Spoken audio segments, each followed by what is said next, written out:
Let's be real. Some surfaces are just hard to trace embroidery designs onto. But that doesn't mean that we have to free-form stitch. Honestly, free-form embroidery stitching can be a challenge even for the most confident and experienced embroiderers. Instead, we can use water-soluble stick and stitch embroidery designs on those hard-to-trace surfaces.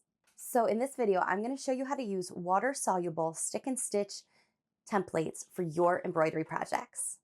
So if you're ready, let's get started. We can use water-soluble stick and stitch patterns to help guide our embroidery designs. Stick and stitch embroidery designs are pieces of water-soluble paper with a printed or drawn design on them, and we can stitch directly on top of these pieces of paper. When we're all done, this template will dissolve in warm water. To get started, peel off the back of the stick and stitch design. Place the design sticky side down onto your stitching surface, and then you're going to stitch directly on top of the design. You can choose to follow the guidelines on your template, or you can take some creative license and make it your own. Sometimes for experienced stitchers, stick and stitch templates leave a lot of room for creativity. You can choose which stitches to use and how you'd like to fill in the design.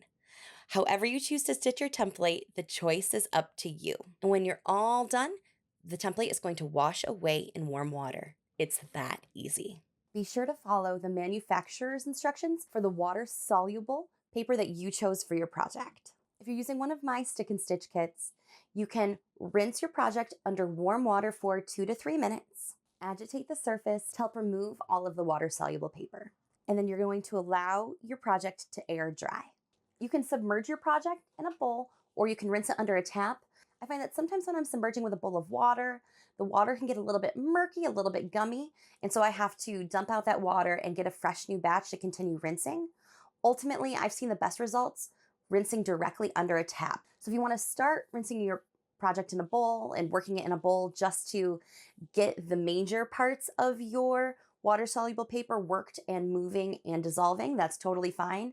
I recommend, though, giving it another good rinse directly under the tap with warm water once you're done soaking it in a bowl, just to make sure that you're really giving it a good rinse. If you're still noticing that your project is hard or just a little bit tacky, go ahead and rinse it again. Sometimes it just takes a really thorough rinsing job to remove all of the paper. And in general, because of the delicate nature of your stitch work, I recommend washing your project by hand if it's ever needed and allowing to air dry, just to help keep the integrity of your stitches and to help your project last longer. So that's it. That's how we work with water-soluble paper and our stick and stitch kits. If you're looking for more stitch resources, be sure to hit like and follow so that you can stay up to date on all of our new video content. Thanks so much for watching. I'll see you in the next video.